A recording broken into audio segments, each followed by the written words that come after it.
Bonjour à tous et bienvenue Stavros Terianos, directement de la Suisse. C'est tout un honneur de te recevoir aujourd'hui sur mon balado Affaires et spiritualité, un duo payant. Merci, l'honneur est plus que partagé, je me réjouis beaucoup. J'apprécie tout de suite qu'on va partager nos accents aussi, c'est quelque chose de chouette, je trouve. Oui, oui, tout à fait. Donc, Stavros, tu accompagnes des membres de l'exécutif avec une approche bien particulière en les aidant, entre autres, à améliorer leurs capacités cognitives, émotionnelles et physiques. Mais avant d'aller dans ce sujet-là, j'aimerais que tu nous brosses un portrait de ton parcours en tant justement que scientifique et tout ce qui s'en est suivi. Absolument, volontiers. Alors, sur le côté, disons, de formation et professionnel, à la base, je suis psychologue en fait. J'ai fait des études de psychologie à l'Université de Lausanne en Suisse, mais disons que je suis un psychologue qui a toujours été passionné par les neurosciences. Et à la fin de ma formation en psychologie, du master, en fait, je suis parti plutôt du côté de la neurobiologie et j'ai fait une thèse à l'Université de Bâle, euh, cette fois plus du tout dans le domaine de la psychologie, mais vraiment dans le domaine du système nerveux et de comment il se développe en particulier. Ensuite, j'ai eu un bout de parcours académique, disons-le comme ça. J'ai fait des stages postdoctoraux aux États-Unis et en Suisse, pour finalement passer 5 ans à l'université de Rochester comme professeur assistant à Rochester, New York, où j'ai baigné vraiment dans les neurosciences, au sens large du terme, puisque je travaillais dans un département où le chef de département avait rassemblé tout ce qui était neuro. Il y avait des neurochirurgiens, des neuroscientifiques, des neuropsychologues, tout ce qu'on veut. C'était fabuleux. Un peu une tour de Babel au début, c'était génial. Et puis ensuite, un peu ou même beaucoup, pour des raisons de famille, j'ai pris la décision de rentrer en Suisse. Et là, comme j'aime à le dire, je suis un peu passé du côté noir de la force parce que j'ai quitté le milieu académique pour rejoindre le milieu des startups. Aux États-Unis, j'ai eu l'occasion de déposer un ou deux brevets et donc j'ai pu les exploiter en rentrant en Suisse. Et ensuite, bah, c'est près de 20 dernières années, près de 20 ans, j'ai évolué dans le milieu comme ça des startups scale-up. J'ai monté des projets. Certains ont très bien marché, d'autres ont été un peu plus compliqués. Et c'est en tout cas une expérience humaine incroyable. Et si je peux la partager un peu aujourd'hui, c'est avec grand plaisir.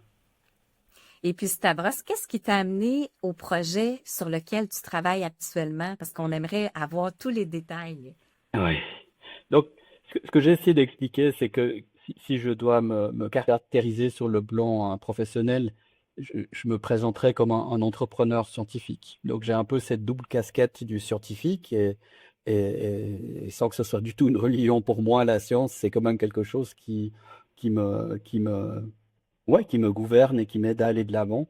Mais il y a aussi tout ce côté du monde des affaires auquel j'ai participé pendant 20 ans, qui est lui aussi un côté au sein duquel j'ai pu vivre des moments mais assez extraordinaires avec mon équipe, que j'avais une équipe exceptionnelle avec ouais, des choses qu'on a pu construire, qu'on a pu mettre sur le marché, et aussi, je dois dire, des aspects du monde des affaires qui sont extrêmement brutaux.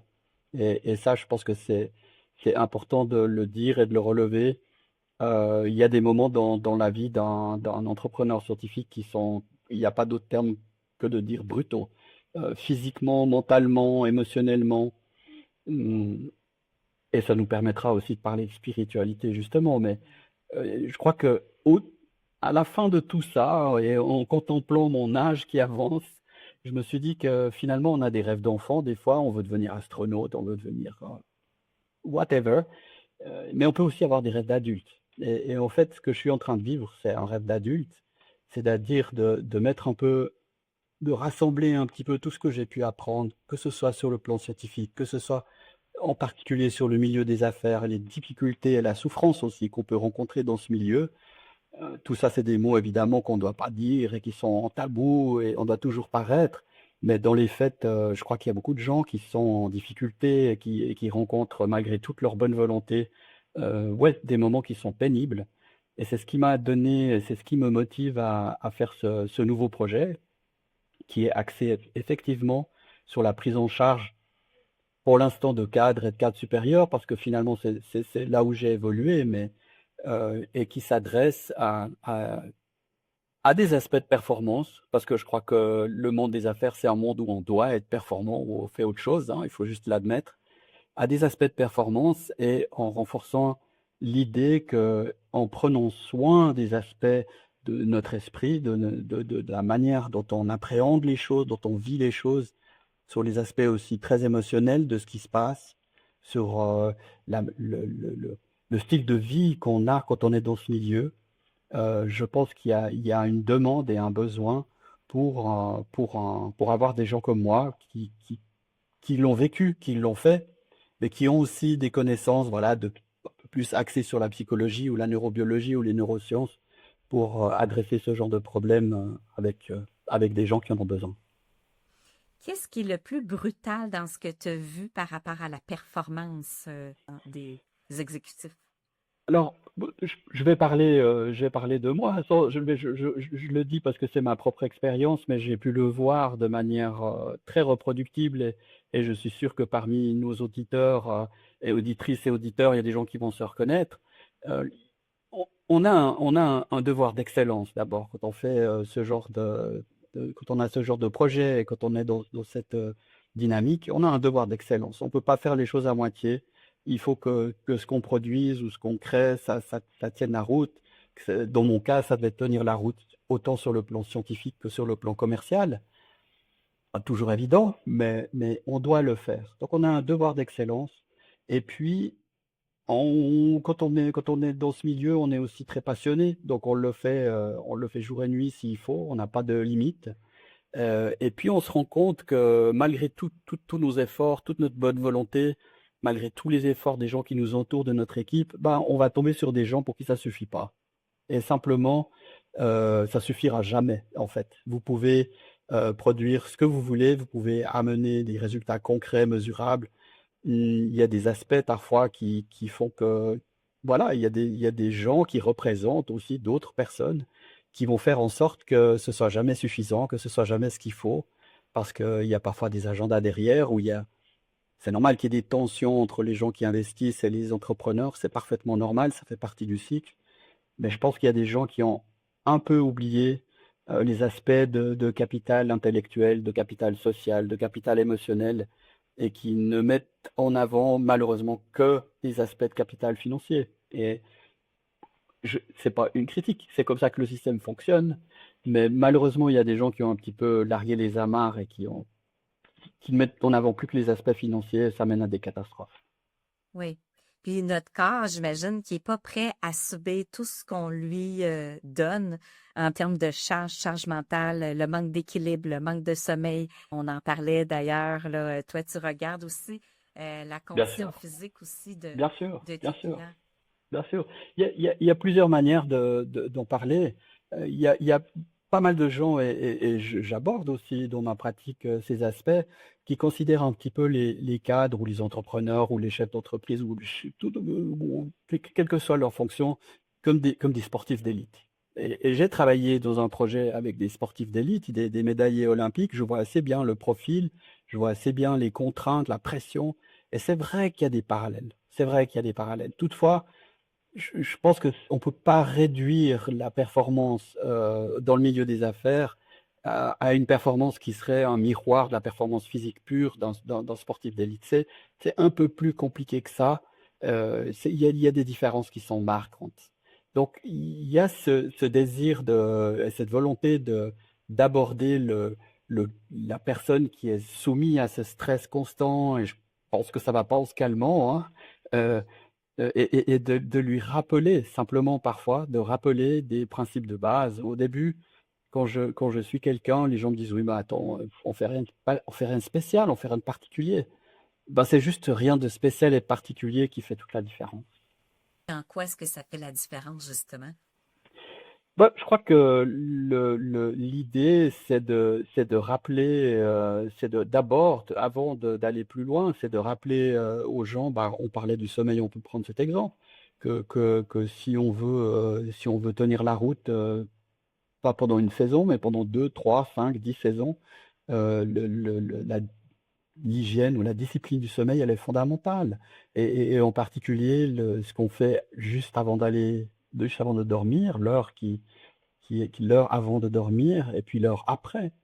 Et souvent, je suis passé par là et tu connais plein de gens dans cette situation. On dit oui, mais j'ai pas le temps, on peut pas rajouter quelque chose. Moi, ce que j'apprends aussi aux gens au départ, c'est à enlever et dire, mais finalement, si on fait un peu le bilan de ta journée, le bilan de tes semaines, il y a quand même pas mal de moments où il y aurait un peu de temps libre qu'on pourrait imaginer. Et le moment, c'est pour ça que je commence souvent par le côté du sommeil, j'aime bien en parler, parce que ce moment particulier de l'heure qui précède et de l'heure disons, tard le soir, tôt le matin, elle est fondamentale pour la qualité du sommeil. On n'a pas besoin de rappeler qu'on dort à peu près un tiers de notre vie, que c'est le moment où on récupère. On récupère physiquement, mais maintenant, il y a des tas d'études qui montrent qu'on récupère aussi notre cerveau. Notre cerveau comme organe a besoin de sommeil profond pour récupérer. Il y a tout un système de basculature et tout qui agit un peu comme un système de nettoyage. C'est que dans le sommeil profond. Si on n'a pas de sommeil profond, il n'y a pas de nettoyage. Je en parler rapidement. Donc tout ça, c'est un apprentissage ou un réapprentissage ou rappeler aux gens qu'il y a des choses qu'ils savent, mais ils ont oublié qu'ils savent. Très, et c'est aussi une manière de prendre les gens que je suis un peu à contre-pied. Parce que ils ont une telle habitude de la performance, du devoir de performance, du devoir d'excellence, qu'ils ont oublié qu'il y a parfois des choses relativement simples qui sont démontrées par des études scientifiques, cliniques, qui permettent de recentrer comme ça, recentrer le stress, recentrer le problème, recentrer l'anxiété, recentrer, puisqu'il faut parler dans ces termes de performance, du pic de la performance. Toutes ces choses-là, il faut les recadrer. Et ma pratique, c'est de les recadrer au travers d'outils validés, scientifiques. Il n'y a pas de secret sauce ou de quoi que ce soit. Mais c'est un petit peu le fait de regrouper tous ces axes. Il y a le sommeil, il y a la gestion du stress, il y a les aspects sociaux aussi, il y a l'aspect de la consommation. C'est aussi un autre sujet tabou, absolument tabou. Beaucoup de gens consomment différentes substances. Tous ces aspects-là, si on les met un petit peu ensemble et qu'on en a une approche comme ça de style de vie, parce que c'est aussi ce à quoi je me réfère, à la science et à la médecine du style de vie, ben, on a parfois des résultats qui sont étonnants, étonnants. Mhm. Donc, Stavros, c'est une démarche que tu offres holistique qui permet aux gens de se recentrer, de se calmer et de bien vivre aussi avec la charge mentale, toute la Oui, pression extérieure. Donc, une fois que la personne a terminé sa démarche avec toi, elle se sent beaucoup plus zen, j'imagine? Ou quels sont on les peut le résultats dire. Oui. escomptés? Alors moi, j'ai pas l'impression j'ai pas oui, j'ai pas comme objectif de dire que tout le monde soit illuminé, libéré, et quoi que ce soit, parce que on vit dans un monde matérialiste, on vit dans un monde de pression, on doit vivre avec. On en parlera certainement plus tard. Et je pense qu'il faut qu'on ait des moments de recul, mais c'est des moments très particuliers. Aller dire à quelqu'un qui va rentrer dans un conseil d'administration où il doit prendre la décision, je ne sais pas, prenant quelque chose d'un peu dur, de licencier 15 personnes. Ouais, la pleine conscience, bon, j'en connais quelque chose, hein, je sais pas une critique de la pleine conscience. C'était pas le meilleur outil sur le moment. Par contre, on peut apprendre, on peut développer des outils qui ont l'air peut-être d'être un peu plus terre à terre au départ, mais qui ont un effet et qui nous permettent d'aborder ce genre de situation dure, compliquée, de manière un peu plus sereine, un peu plus sereine. Est-ce que tu pourrais nous donner un exemple concret d'outils que tu utilises dans le cadre de ta Oui. démarche? Alors, je veux pas non plus donner l'impression que j'emploie des approches simplistes, mais de manière très volontaire au début, je crois et je répète, il faut faire des choses qui sont simples, qui sont validées, qui sont solidées. Un petit truc qui est plus qu'un truc, mais un petit truc que je transmets, que je partage, ou un des premiers apprentissages que je fais avec les personnes que je soutiens, c'est très très simple. Et on peut le faire ce soir, vous pouvez tous le faire et c'est d'une efficacité redoutable. En français, je crois qu'on dit le soupir cyclique. Non, c'est comme ça que ça se dénomme. C'est une méthode très très simple ou on peut la décrire très rapidement, en fait. Mais je pense que la manière de le décrire, c'est de dire la chose suivante. On a tous été enfants, on a tous vu des enfants qui pleurent, et puis à un moment donné, ils se reprennent. Et puis, ils sont un peu comme ça, et puis bon, les larmes, ça passe, et puis ça va mieux, puis tout va mieux. En fait, c'est ça le soupir cyclique. C'est une première inspiration, comme ça, où on remplit les poumons aux 2 tiers, je dirais. Et puis, une fois qu'on a rempli aux 2 tiers, on remplit encore une fois, une deuxième fois, pour complètement remplir le poumon, mais rapidement. Ça fait un peu. Et puis ensuite, surtout, on laisse aller une longue expiration. Une longue expiration. Et on répète cet exercice pendant 5 minutes, tous les jours, pendant 20 jours. Et ça, c'est pas moi qui le dis, mais je le vois dans ma pratique. C'est un exercice extrêmement simple qu'on peut toujours faire. On a toujours 5 minutes et il n'y a rien de spécial, on n'a pas besoin. Oui, c'est toujours mieux si on est assis de manière et qu'on est assis. Mais peu importe, on peut le faire dans un train, on peut le faire dans une gare, on peut le faire n'importe où. Et physiologiquement, nous, on n'a rien besoin de faire. On a, tout ce qu'on a à faire, c'est cet exercice. 2 inspirations et une longue expiration. Derrière, c'est notre physiologie qui fait tout le reste. Et dit en 10 secondes, en fait, quand on inspire, notre cœur va battre un tout petit peu plus vite. Et quand on expire, il va battre un tout petit peu lentement. Et si on a bien rempli nos poumons et qu'on laisse l'air sortir sur une longue expiration, en fait, on va activer notre système nerveux parasympathique. Et notre système nerveux parasympathique, c'est un système nerveux qui tend à nous calmer, qui tend à nous repositionner. C'est un peu plus que ça, mais c'est aussi ça. Il y a des études cliniques en double aveugle qui ont démontré que c'était très, très efficace. Très, très intéressant, Stavros. Est-ce que tu peux nous parler maintenant dans le vif du sujet? En quoi est-ce que la spiritualité est intégrée dans ta vie quotidienne? Alors, Toi, le scientifique, comment est-ce que tu non, combines je- ces deux côtés? bien sûr, bien sûr, bien sûr. Alors, j'aimerais dire une chose, c'est que quand je réfléchissais au podcast et au plaisir de partager, je me suis dit que dans ma carrière, j'ai eu des questions qui étaient compliquées des fois, hein, sur la transcription de certains gènes ou la régulation de certains, ou peu importe, ou présenter. Mais franchement, cette question, elle est fondamentale. Elle nous renvoie à quelque chose de fondamental. Et j'ai pas du tout la prétention qu'on va refaire le tour pendant ce podcast, mais ne serait-ce que de poser la question, je suis vraiment heureux parce que ça nous pousse vers le fondamental. D'abord, pour répondre et pour dire en quoi la spiritualité joue un rôle dans ma vie professionnelle ou dans ma vie comme ça, parfois brutale, ou dire la chose suivante. D'abord, il y a spiritualité et spiritualité au pluriel. Je crois qu'il y a beaucoup, à l'heure actuelle, il y a toujours, il y a beaucoup de définitions de la spiritualité et je crois qu'il faut que je me pose par rapport à ça, si tu me le permets.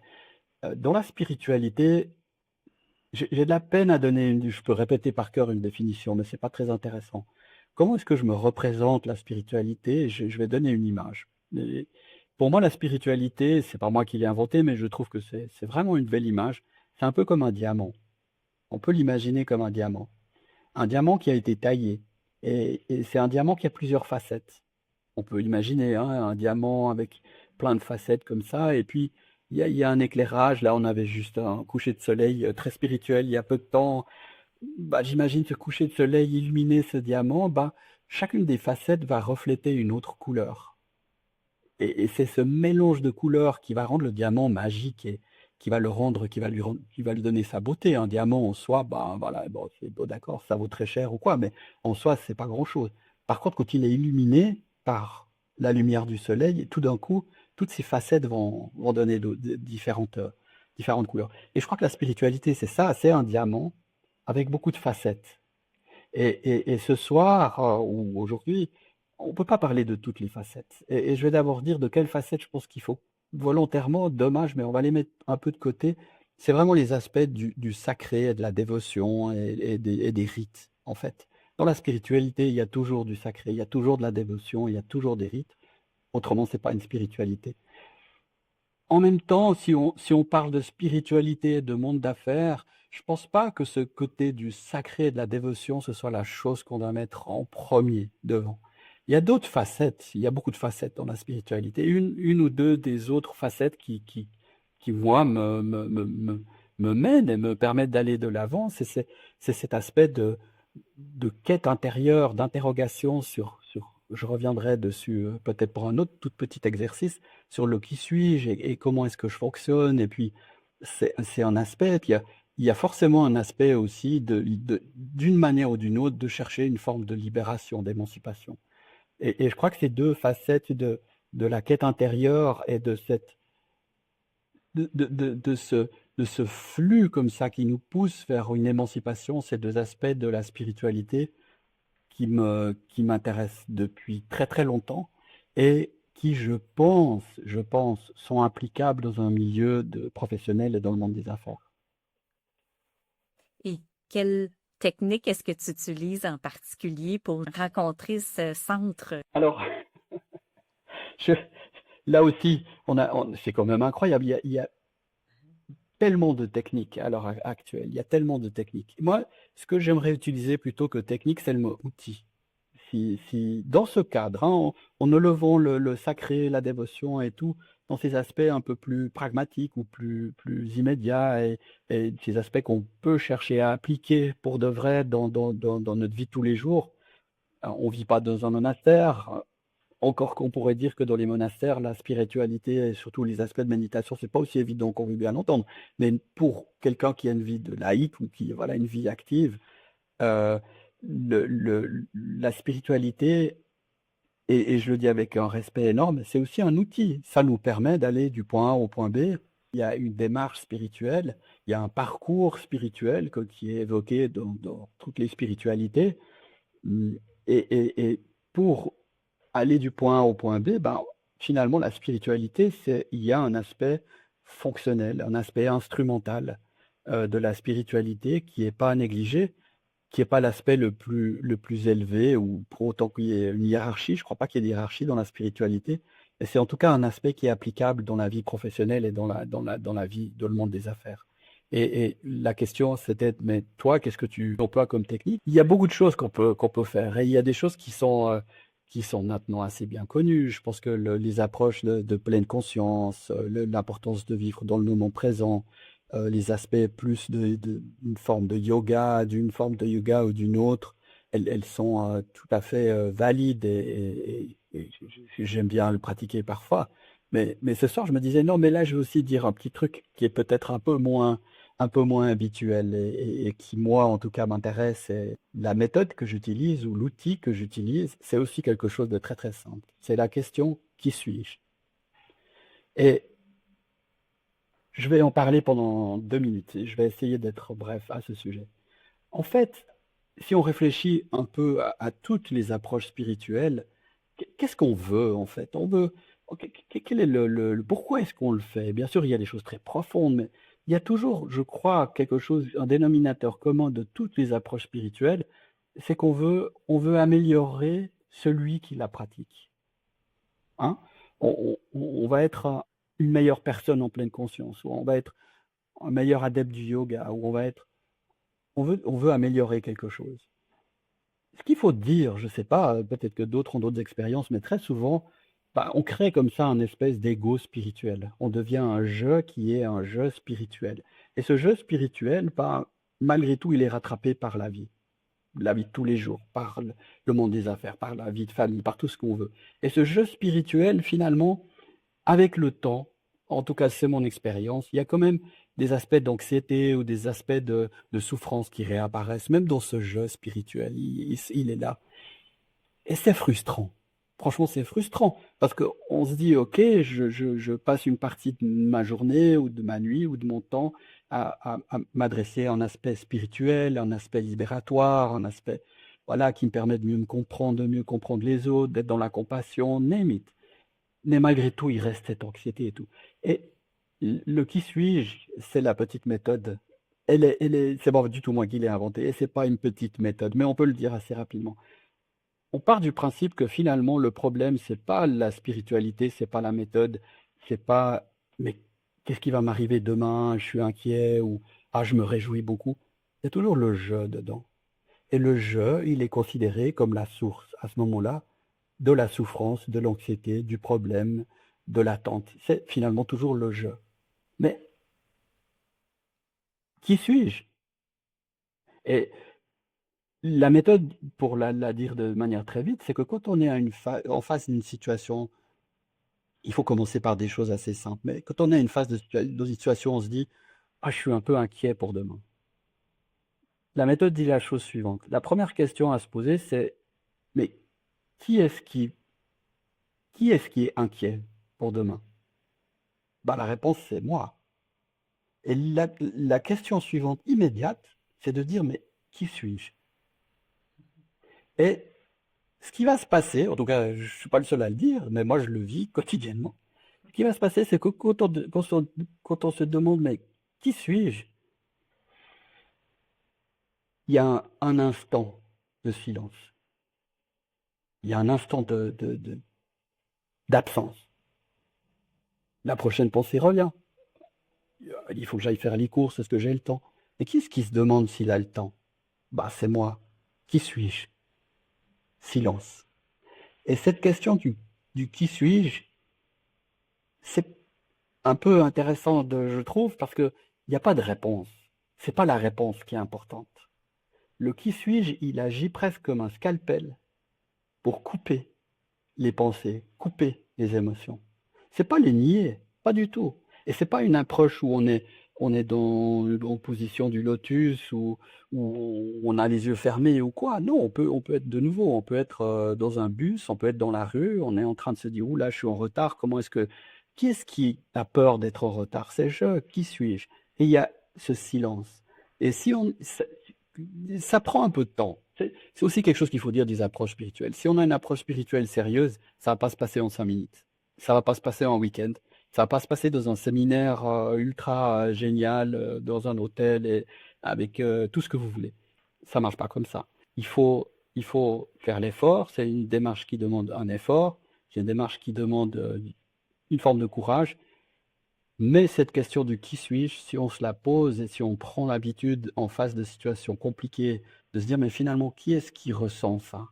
Ça permet de nous dire deux choses. D'abord, ce qui est en train de se passer, ce qui m'arrive, c'est pas moi. C'est quelque chose qui se passe, c'est quelque chose qui m'arrive. C'est quelqu'un qui est agressif avec moi ou c'est cette situation qui est vraiment compliquée. C'est pas moi, mais moi c'est qui? Qui suis-je?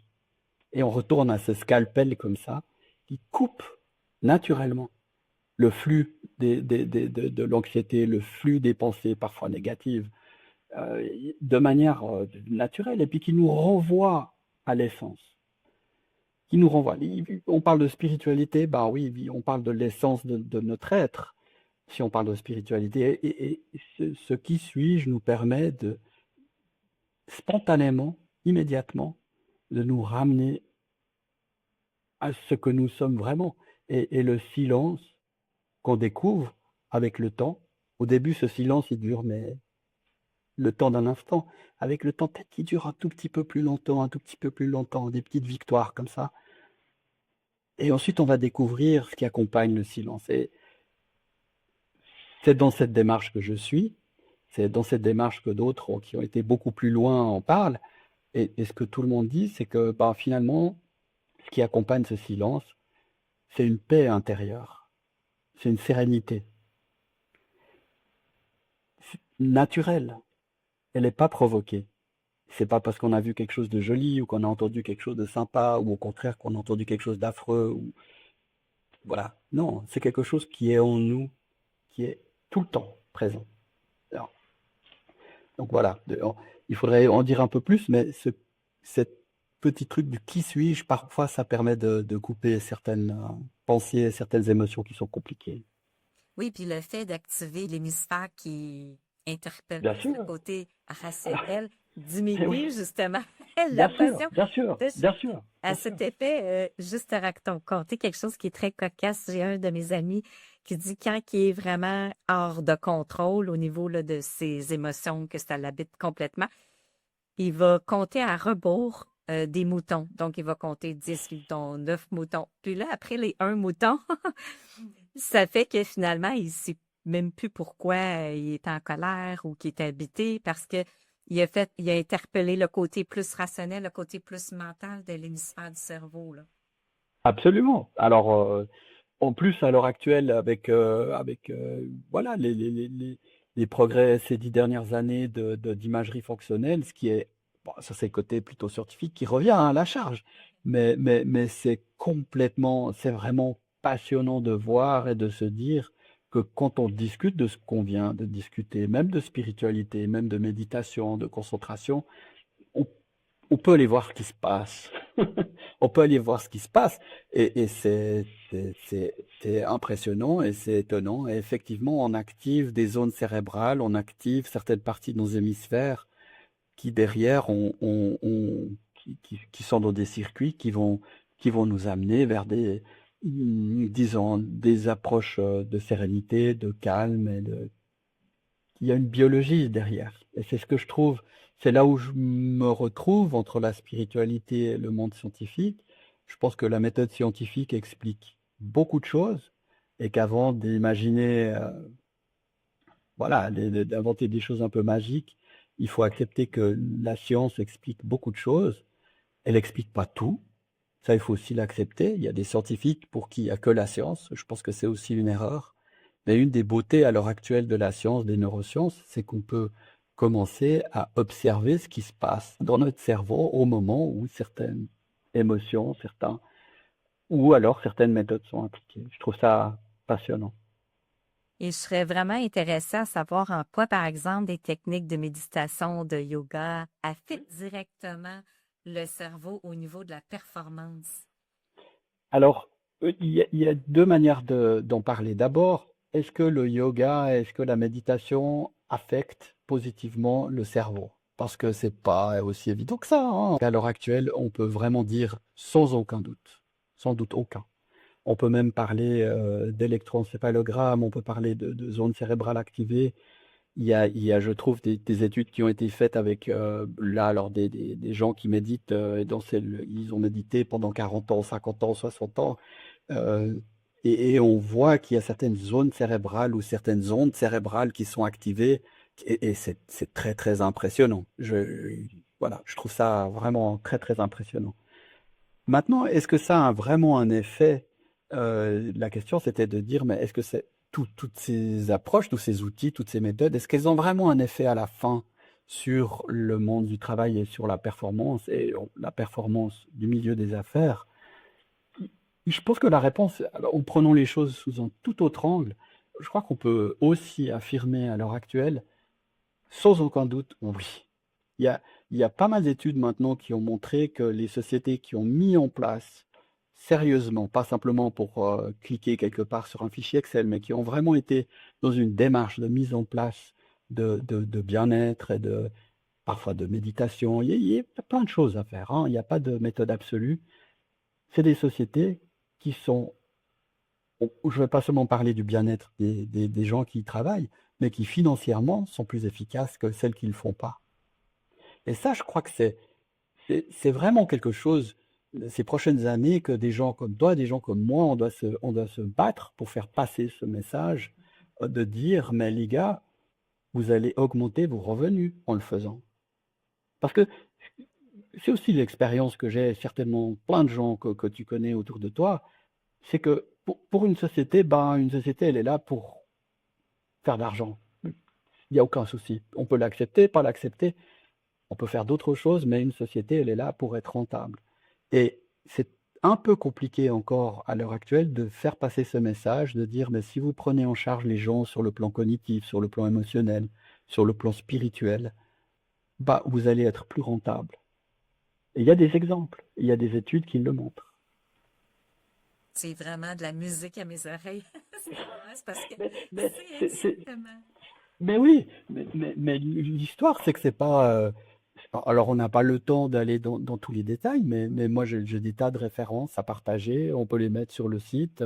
C'est pas Harvard Business Review. Je crois pas qu'il soit particulièrement axé autrement sur le New Age, hein. Donc, c'est plutôt des gens sérieux. Donc, quand ils l'écrivent et quand ils en font une revue ou quand une université, je crois qu'en Angleterre, il y a un groupe qui a fait une étude sur 1,8 million de participants 300 études corrélées ou croisées et qui sortent des résultats comme ça, bah, c'est plus à discuter, je veux dire, c'est une réalité.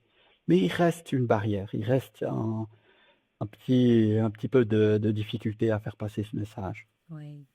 Stavros, je te regardais là, des heures et des heures encore. Qu'est-ce qu'on peut te souhaiter ou qu'est-ce qu'on peut faire pour t'aider? Mais je crois que le fait qu'on discute ensemble, c'est déjà l'aide principale. Franchement, c'est de nouveau pour parler en termes très business et très affaires, ben, c'est une visibilité et puis c'est une chance incroyable que tu donnes aux gens de s'exprimer et de mettre en avant certains. Voilà, je pense que certaines approches du monde des affaires qui sont à l'heure actuelle fondamentales. Donc ça, c'est déjà une aide énorme. Si parmi nos auditeurs, il y a des gens chez qui mon message résonne, je serais très très heureux d'aller plus loin avec eux et de regarder si eux, je peux leur amener une aide au niveau de la société, au titre personnel. Oui, bien sûr, c'est un petit peu ça. Merci énormément pour le temps consacré. C'était vraiment enrichissant, cet échange et j'ai juste le goût d'en faire un autre.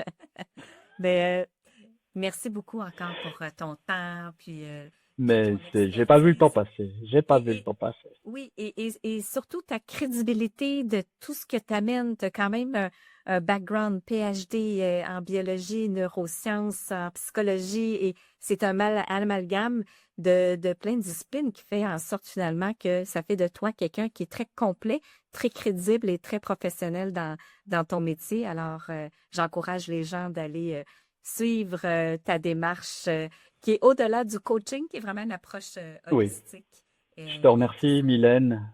La prochaine fois, on fait un podcast en Suisse, comme ça on. Oui, Ah, certainement. prochain rendez-vous, prochain rendez-vous. Exactement. Merci encore, Stavros. Merci beaucoup, merci à toi.